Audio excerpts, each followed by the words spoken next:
voulais vous reparler de Super tome 2. Là, c'est du cycle 2, En vol, aux éditions de La Gouttière de Frédéric Maupommé et David.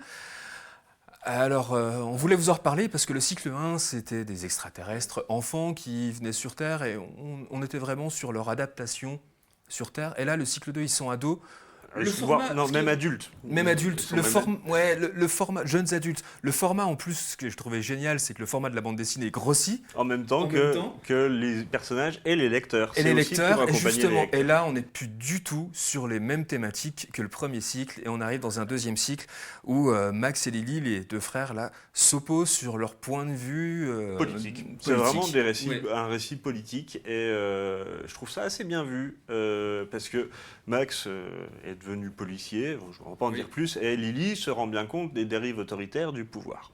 Et ça la révolte, et elle décide de prendre les armes à petite échelle, de se rebeller contre le pouvoir. Et de manifester contre, en fait. Elle écrit des pancartes, le gouvernement s'en prend à vos libertés, ne vous laissez pas faire. Voilà, elle attise. Donc une rebelle, un dépositaire de l'autorité, les deux avec des super pouvoirs. Alors qu'ils sont frères et sœurs. Et ils sont frères et sœurs. Ouais. Mais Frédéric Maupommé écrit ça d'une façon tellement fine que c'est jamais cliché. Non, c'est pas toujours ok, oui, je vois je vois où elle a raison, mais je vois où elle a tort. Et lui, il a par certains côtés, il a raison. Et c'est pas pour autant mièvre ou genre non, tout le monde a raison, tout le monde doit se mettre d'accord. Voilà. C'est pas ça. C'est vraiment une vision. C'est une BD politique, mais pour jeunes.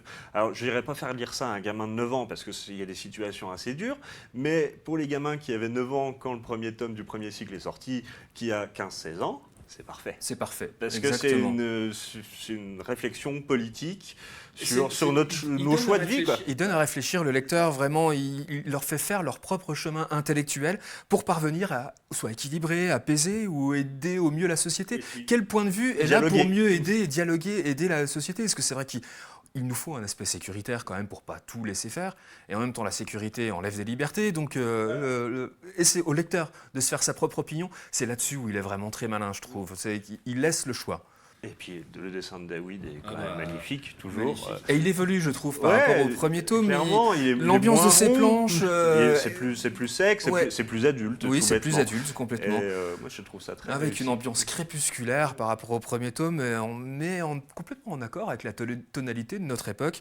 Voilà, je trouvais que c'est un pari risqué de faire évoluer les personnages comme ça, parce qu'ils changent vraiment et ils évoluent vraiment dans leur mentalité, mais comme tout un chacun, comme un enfant qui devient ado, qui devient jeune adulte et qui devient plus tard encore plus adulte mature. Et qui finit vieux con. Oui, on va tous finir vieux con d'ailleurs. Donc ça s'appelle Super, là c'est le tome 2 du cycle 2, on voulait vous en reparler aux éditions de La Gouttière, de Frédéric Maupommé et David.